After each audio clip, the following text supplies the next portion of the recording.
प्रश्न, सब मनुष्यों को विद्वान व धर्मात्मा होने का संभव है व नहीं? उत्तर, विद्वान होने का तो संभव नहीं, परंतु जो धर्मात्मा हुआ चाहे वो तो सभी हो सकते हैं। अविद्वान लोग दूसरों को धर्म में निश्चय नहीं करा सकते और विद्वान लोग धार्मिक होकर अनेक मनुष्यों को भी धार्मिक कर सकते हैं। और कोई धूर्त मनुष्य अविद्वान को बहका के अधर्म में प्रवृत्त कर सकता है, परंतु विद्वान को अधर्म में कभी नहीं चला सकता, क्योंकि जैसे देखता हुआ मनुष्य कुएं में कभी नहीं गिरता, परंतु अंधे को तो गिरने का संभव है, वैसे विद्वान सत्यासत्य को जान के उसमें निश्चित रह सकते और विद्वान ठीक ठीक स्थिर नहीं रह सकते हैं। दृष्टांत, जैसे एक कोई विद्वान राजा था। उसके राज्य में किसी ग्राम में कोई मूर्ख भिक्षुक ब्राह्मण था। उसकी स्त्री ने कहा कि आजकल भोजन भी नहीं मिलता, बहुत कष्ट है। तुम पहले दानाध्यक्ष के पास जाना, वह राजा के पास ले जाके कुछ जप अनुष्ठान लगवा देगा। उसने वैसा ही किया। जब उसने दानाध्यक्ष के पास जाके अपना हाल कहा कि आप मेरी कुछ जीविका करा दीजिए, दानाध्यक्ष बोले, मुझको क्या देगा अर्थी, जो तुम कहो। दानाध्यक्ष, अर्धमर्ध स्वाहा। अर्थी, महाराज मैं नहीं समझा, तुमने क्या कहा? दानाध्यक्ष, जो तुम आधा हमको दे और आधा तू ले तो तेरी जीविका लगा दे। स्वार्थी, जैसी तुम्हारी इच्छा हो वैसा करो। अच्छा, चल राजा के पास। स्वार्थी, चलो। खुशामदियों से सभा भरी थी, वहाँ दोनों पहुँचे। ध्यानाध्यक्ष ने कहा कि यह गो ब्राह्मण है, इसकी कुछ जीविका कर दीजिए, यह आपका जप अनुष्ठान किया करेगा। राजा, अच्छा जो आप कहे। दानाध्यक्ष, इस रुपए मासिक होने चाहिए। राजा, बहुत अच्छा। दानाध्यक्ष, 6 महीने का जोड़ कर दे दो। कोषाध्यक्ष, जो आज्ञा। जब स्वार्थी रुपए लेने गया तब कोषाध्यक्ष बोले, मुझको क्या देगा? स्वार्थी, आप भी 1-2 ले लीजिए। कोषाध्यक्ष, छी, 10 से कम हम नहीं लेंगे, नहीं तो आज रुपए नहीं मिलेंगे, फिर आना। जब तक दानाध्यक्ष ने एक नौकर भेज दिया कि उसको हमारे पास ले आओ, तब तक कोषाध्यक्ष जी ने भी 10 रुपये उड़ा लिए। 50 रुपये लेके चला। मार्ग में, नौकर, कुछ मुझको भी दे। स्वार्थी, अच्छा भाई, तू भी 1 रुपया ले ले। नौकर, लाओ। जब दरवाजे पर आया तब सिपाहियों ने रोका। कौन तुम, क्या ले जा रहे हो? नौकर, मैं दानाध्यक्ष का नौकर हूँ। सिपाही, यह कौन है? नौकर, जपानुष्ठानी। सिपाही, कुछ मिला? नौकर, यही जाने। कहो भाई, क्या मिला? स्वार्थी, जितना तुम लोगों से बचकर घर पहुँचे सो ही मिला। सिपाही, हमको भी कुछ देता जा। स्वार्थी, लो 8 आने। सिपाही, लाओ। जब तक दानाध्यक्ष घबराया कि वह भाग तो नहीं गया, दूसरे नौकर से बोला कि देखो वह कहाँ गया, तब तक वह स्वार्थी आदि आ पहुँचे। दानाध्यक्ष, लाओ रुपए कहाँ है? स्वार्थी, ये है 48। दानाध्यक्ष, वाह वाह, 12 रुपए कहाँ गए? स्वार्थी ने जैसा हुआ था वैसा कह दिया। दानाध्यक्ष, अच्छा तो 4 मेरे गए और 8 तेरे। स्वार्थी, अच्छा, जैसे आपकी इच्छा हो। तब 26 लिए दानाध्यक्ष ने और 22 स्वार्थी ने लेके कहा कि मैं घर को आऊँ, कल का जाऊँगा। वह दूसरे दिन आया। उससे दानाध्यक्ष ने कहा कि तू गंगा जी पर जाकर राजा का जप कर और ले यह धोती, अंगोछा, पत्र पात्र, माला और गोमुखी। वह लेके गंगा पर गया, वहाँ स्नान कर माला लेके जप करने बैठा। विचारा कि जो दानाध्यक्ष ने कहा था वही मंत्र है, ऐसा वह मूर्ख समझ गया। सरब माला खटक मन का मैं राजा का जप करूँ, मैं राजा का जप करूँ, मैं राजा का जप करूँ जपने लगा। तब किसी दूसरे मूर्ख ने विचारा कि जब उसका लग गया है तो मेरा भी लग जाएगा, चलो। वह गया, वैसा ही हुआ। चलते समय दानाध्यक्ष बोले कि तू तू जा, जैसा वह करता है वैसा करना। वह गया, वैसे ही आसन पर बैठकर पढ़ने वाले का मंत्र सुनकर अपने जपने लगा कि तू करे सो मैं करूँ, तू करे सो मैं करूँ। वैसे ही तीसरा कोई धूर्त जाके सब कुछ कर करा लाया। उस चलते समय दानाध्यक्ष ने कहा कि जब निर्वाह होता दिखे तब तक करना। वह भी इसी इसी अभिप्राय को मंत्र समझ के वहाँ जाकर जप करने को बैठ के जपने लगा कि ऐसा निभेगा कब तक, ऐसा निभेगा कब तक। वैसे ही चौथा कोई मूर्ख सब प्रबंध करा के गंगा पर जाने लगा। तब दानाध्यक्ष ने कहा कि जब तक निभे तब तक निर्वाह करना। वह भी इसको मंत्र ही समझ के गंगा पर जाके जप करने को बैठ के उन तीनों का मंत्र सुना। तो एक कहता है, मैं राजा का जप करूं, मैं राजा का जप करूं, मैं राजा का जप करूं। दूसरा, तू करे सो मैं करूं, तू करे सो मैं करूं। तीसरा, ऐसा निभेगा कब तक, ऐसा निभेगा कब तक, ऐसा निभेगा कब तक। और चौथा जपने लगा कि जब तक निभे तब तक, जब तक निभे तब तक, जब तक निभे तब तक। ध्यान रखो कि सब अधर्मी और स्वार्थी लोगों की लीला ऐसी ही हुआ करती है कि अपने मतलब के लिए अनेक अन्याय रूप कर्म करके अन्य मनुष्यों को ठग लेते हैं। अभाग्य है ऐसे मनुष्यों का कि जिनके आत्मा अविद्या और अधर्मांधकार में गिर के कदापि सुख को प्राप्त नहीं होते। यहाँ की किसी एक धार्मिक राजा का दृष्टांत सुनो। कोई एक विद्वान धर्मात्मा राजा था। उसके दानाध्यक्ष के पास किसी धूर्त ने जाकर कहा कि मेरी जीविका करा दो। दानाध्यक्ष, तुमने कौन कौन शास्त्र पढ़ा और क्या क्या काम करते हो? अर्थी, मैं कुछ नहीं पढ़ा और 20 वर्ष तक खेलता कूदता गया, भैंस चराता, खेतों में डालता रहा और माता पिता के सामने आनंद करता था। अब सब घर का बोझ पड़ गया है, आपके पास आया हूँ, कुछ करा दीजिए। दानाध्यक्ष, नौकरी चाकरी करो तो करा देंगे। मैं ब्राह्मण साधु जहाँ तहाँ बाजारों में उपदेश करने वाला हूँ, मुझसे ऐसा परिश्रम कहाँ बन सकता है?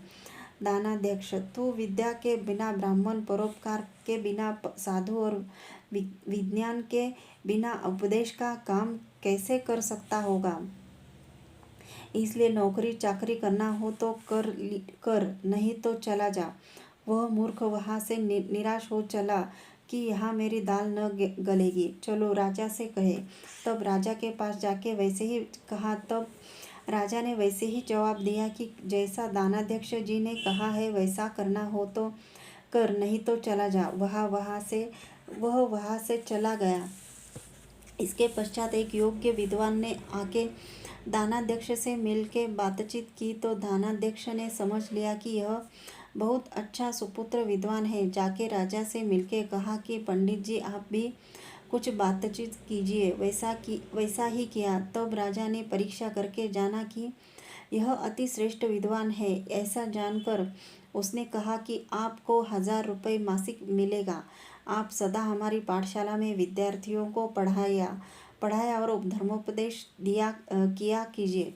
वैसा ही हुआ। धन्य ऐसे राजा और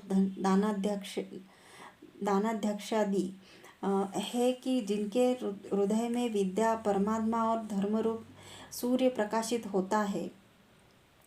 प्रश्न, दानाभक्ष और दानाध्यक्ष किसको कहते हैं? उत्तर, जो दाता के दान का भक्षण करके अपना स्वार्थ सिद्ध करता जाए वह दानाभक्ष, और दाता के दान को सुपात्र विद्वानों को देकर विद्या और धर्म की उन्नति करता है वह दानाध्यक्ष कहता है। प्रश्न, राजा किसको कहते हैं? उत्तर, जो विद्या, न्याय, जितेंद्रियता, शौर्य, धैर्य आदि गुणों से युक्त होकर अपने पुत्र के समान प्रजा के पालन में श्रेष्ठों की यथा योग्य रक्षा और दुष्टों को दंड देकर धर्म अर्थ काम मोक्ष की प्राप्ति से युक्त होकर अपनी प्रजा को कराकर आनंदित रहता और सबको सुख से युक्त करता है, वह राजा कहता है। प्रश्न, प्रजा किसको कहते हैं? उत्तर, जैसे पुत्रादि तन मन धन से अपने माता पितादि की सेवा करके उनको सर्वदा प्रसन्न रखते हैं, वैसे प्रजा अनेक प्रकार के धर्मयुक्त व्यवहारों से पदार्थों को सिद्ध करके राजसभा को कर देकर उनको सदा प्रसन्न रखे, वह प्रजा कहती है। और जो अपना हित और प्रजा का अहित करना चाहे, वह न राजा, और जो अपना हित और राजा का अहित चाहे, वह प्रजा भी नहीं है। किंतु उनको एक दूसरे का शत्रु डाकू चोर समझना चाहिए, क्योंकि दोनों धार्मिक होके एक दूसरे का हित करने में नित्य प्रवर्तमान हो, तभी उनकी राजा और प्रजा संज्ञा होती है, विपरीत की नहीं। जैसे अंधेर नगरी गवर्गंड राजा टके शेर बाजी टके शेर खाजा। एक बड़ा धार्मिक विद्वान सभाध्यक्ष राजा यथावत राजनीति से युक्त होकर प्रजा पालनादि उचित समय में ठीक ठीक करता था। उसकी नगरी का नाम प्रकाशवती, राजा का नाम धर्मपाल, व्यवस्था का नाम यथायोग्य करनेहारी था। वह तो मर गया। पश्चात उसका लड़का जो महा अधर्मी मूर्ख था, उसने गद्दी बैठ के सभा से कहा कि जो मेरी आज्ञा माने वह मेरे पास रहे, और जो न माने वह यहाँ से निकल जाए। तब बड़े बड़े धार्मिक सभासद बोले कि जैसे आपके पिता सभा की सम्मति के अनुकूल वर्तिते थे, वैसे आपको भी वर्तना चाहिए। राजा उनका काम उनके साथ गया। अब मेरी जैसी इच्छा होगी वैसी करूँगा। सभा का कहना न करेंगे तो राज्य का नाश अथवा आपका नाश हो जाएगा, हो जाएगा। राजा मेरा तो जब होगा तब होगा, परंतु तुम यहाँ से चले जाओ, नहीं तो तुम्हारा नाश तो अभी कर दूंगा। सभासदों ने कहा, विनाश काले विपरीत बुद्धि। जिसका शीघ्र नाश होना होता है उसकी बुद्धि पहले ही से विपरीत हो जाती है।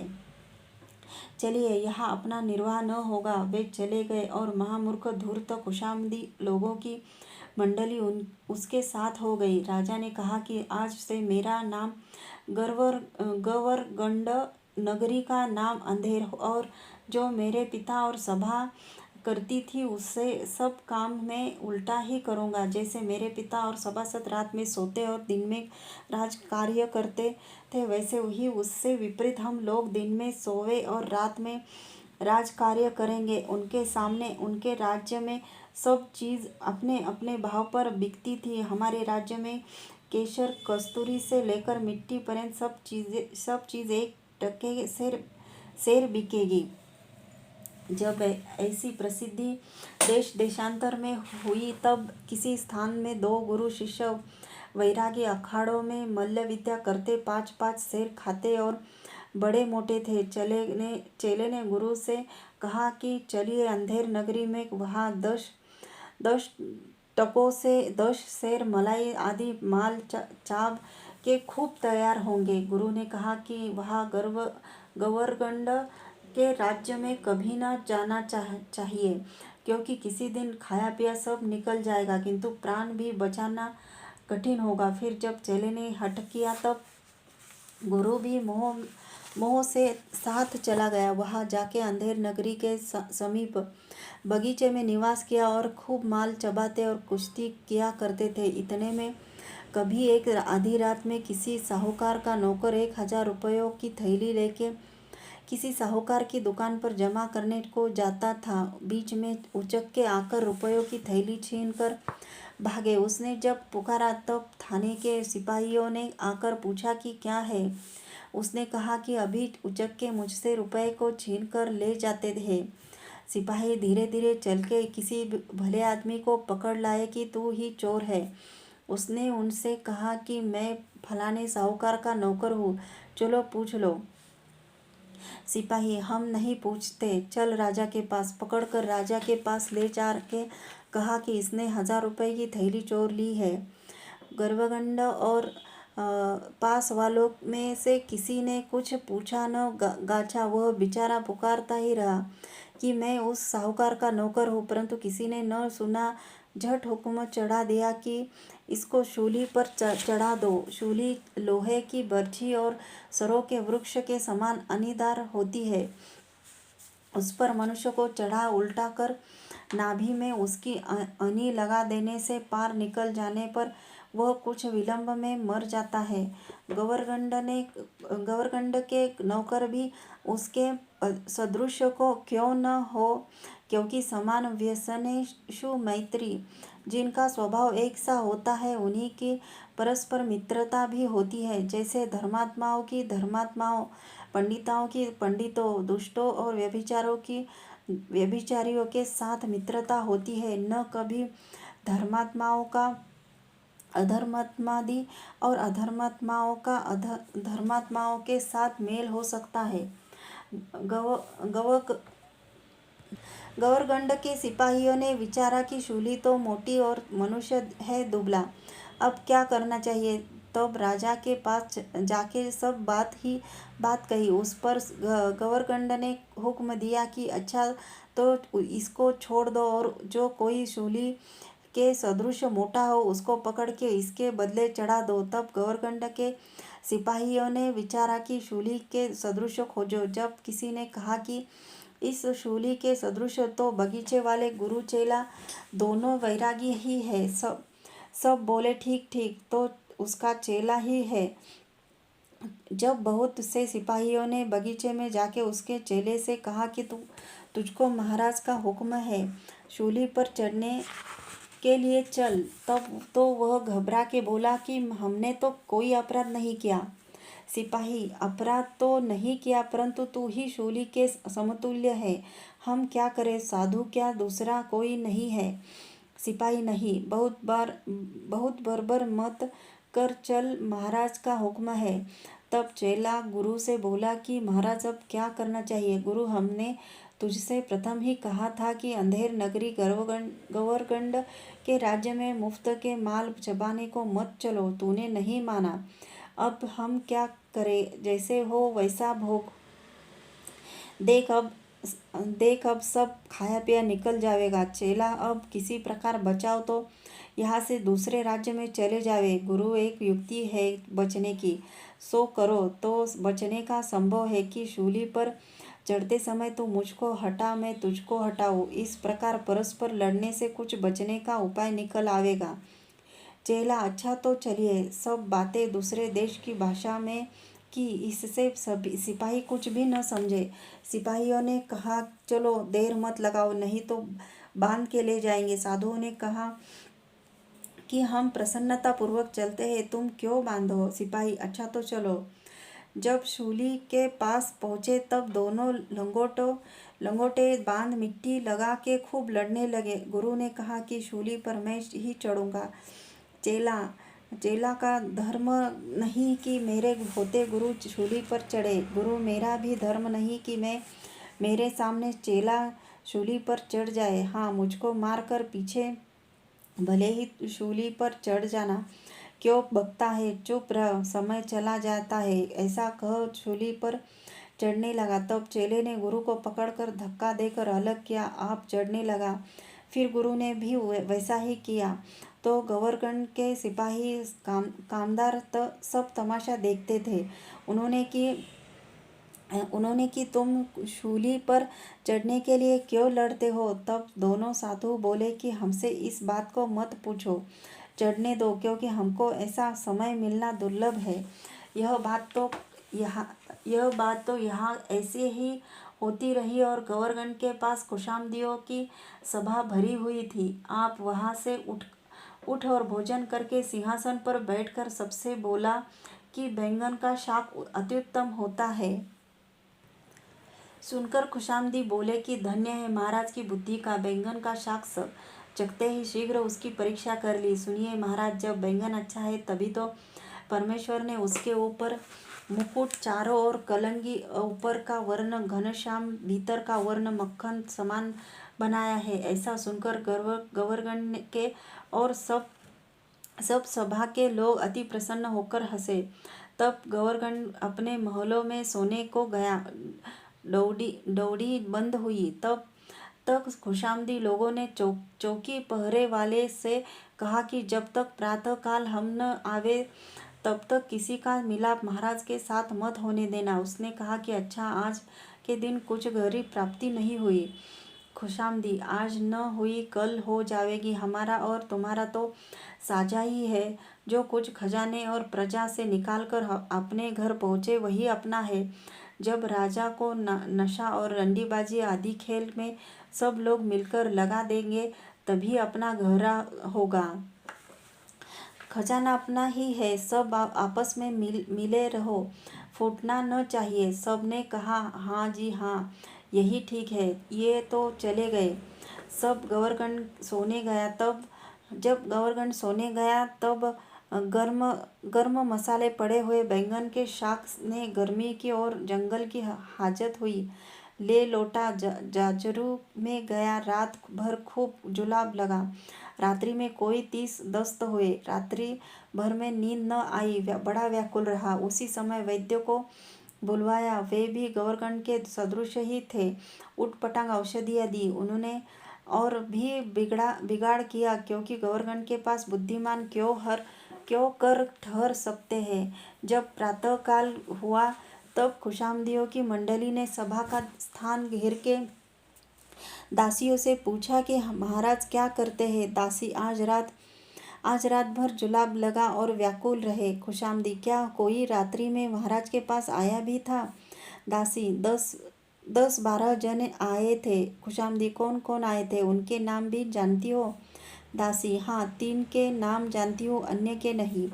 तब तो खुशामदी लोग विचारने लगे कि किसी ने अपनी निंदा तो न कर दी हो, इसलिए आज हम में से 2 पुरुष को रात में भी दौड़ी में अवश्य